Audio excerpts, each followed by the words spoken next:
So mga idol, sahod reveal tayo ngayon. So pauwi na ako galing work. So tingnan natin yung sahod natin sa isang buwan na may kaunting OT. So sa bahay na natin to tingnan.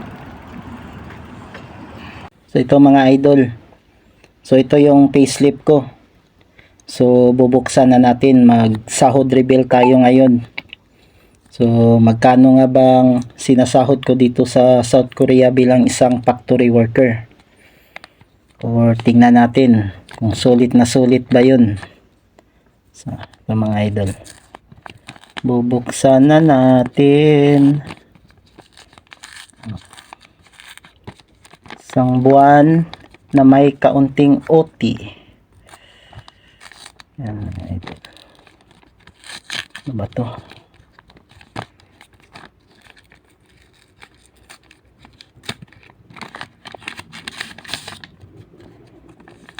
So ito mga idol.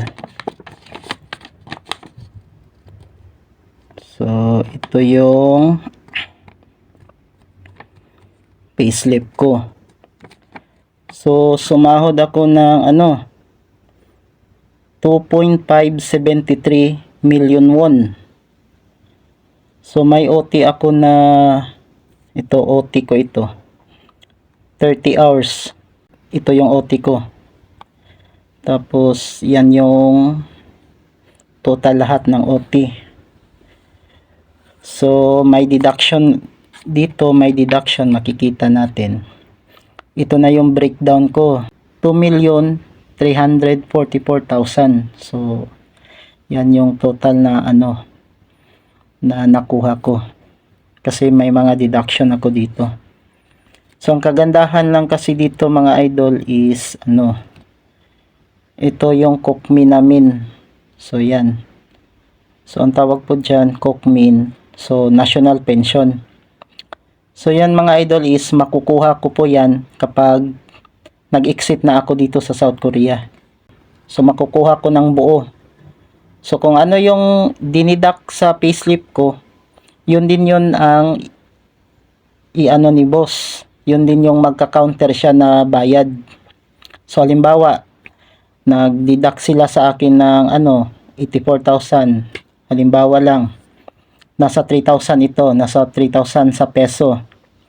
Tapos si boss magbibigay din ng 3,000. So magiging 6,000 na ito. So maiipon yan hanggang sa 4 years and 10 months ko dito sa South Korea. Tapos may twejigong pa na bigay si boss. So medyo malaki-laki rin yung makukuha ko. Yun yung kagandahan dito kasi yung benefits mo, buong-buo mo makukuha. Walang kaltas kahit na piso. Ha? Ito yung kagandahan mga idol. So ito yung nakuha ko ngayon na sahod. So nasa mga i-convert natin.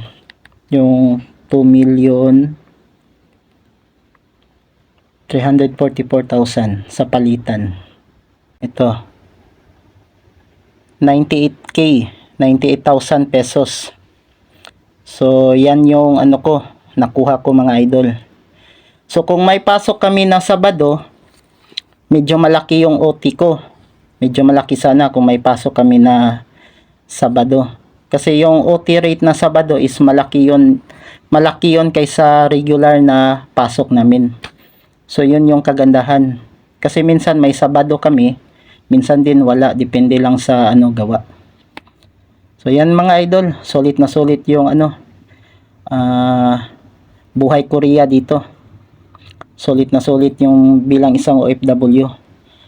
Yan. So itong sahod ko mga idol, basic pa lang to. Hindi kagaya ng iba na talaga na malalaki. Pero depende pa rin yun sa gawa kasi sa amin is yung gawa namin is hindi masyadong nakakapagod. Yeah, sakto lang din. Kaya para sa akin rin yun kasi para yung natin, yung katawan, hindi rin masyadong pagod. Hanggang dito na lang mga idol. Maraming salamat sa panonood. God bless.